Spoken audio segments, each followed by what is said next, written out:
দাদা, বাংলার মাটিতে কি কংগ্রেস আবার জয়যুক্ত হবে? কতটা আশাবাদী আপনারা? ভারতীয় জাতীয় কংগ্রেস বাংলায় দীর্ঘদিন দীর্ঘ 20 বছর বাদে এবার দলীয় সিদ্ধান্ত কর্মীদের মত অনুসারে যে আমরা বাংলায় 294টি আসনে এই জন্যেই লড়ব, বাংলা তথা ভারতবর্ষের মানুষ এখন বিজেপি তথা তৃণমূলের বিকল্প খুঁজছে। রাজ্য এবং কেন্দ্রীয় সরকারের প্রতি সাধারণ মানুষ সন্তুষ্ট না, তাই আমরা এককভাবে লড়াই করছি এবং আমরা আশাবাদী সরকার গঠন করব। এই ইলেকশনে কত ভোটের টার্গেট নিয়ে ময়দানে নেমেছেন আপনারা? সাধারণ মানুষের সাথে আমরা আলাপ আলোচনা করে যেভাবে সাড়া পাচ্ছি, স্বতঃস্ফূর্ত সাড়া পাচ্ছি, আমরা বিপুল ভোটে জয়লাভ করবো, এতটুকু বলতে পারি। আপনারা তৃণমূলের সাথে সংঘবদ্ধ ছিলেন, কিন্তু তারা জয়যুক্ত হওয়ার পরে আপনাদের সাথে গদ্দারি করলো, এই বিষয়ে আপনি কি বলবেন?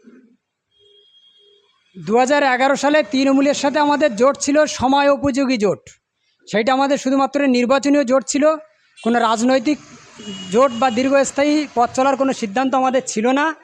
দীর্ঘদিন বাম শাসনে মানুষ অতিষ্ঠ ছিল।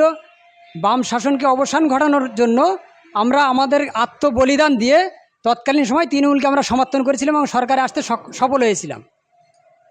তৃণমূল 1,500 টাকা যুব বেকার ভাতা, লক্ষ্মী ভাতা দিচ্ছে।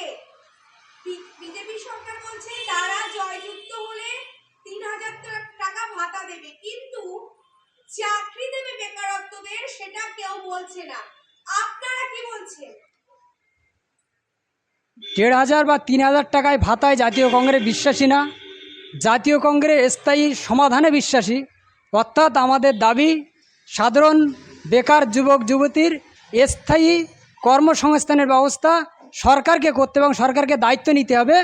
আমরা যদি পুনরায় সরকার গঠন করতে পারি 2026-এ, আমরা সাধারণ বেকার যুবক যুবতীদের স্থায়ী কর্মসংস্থানের ব্যবস্থা করব।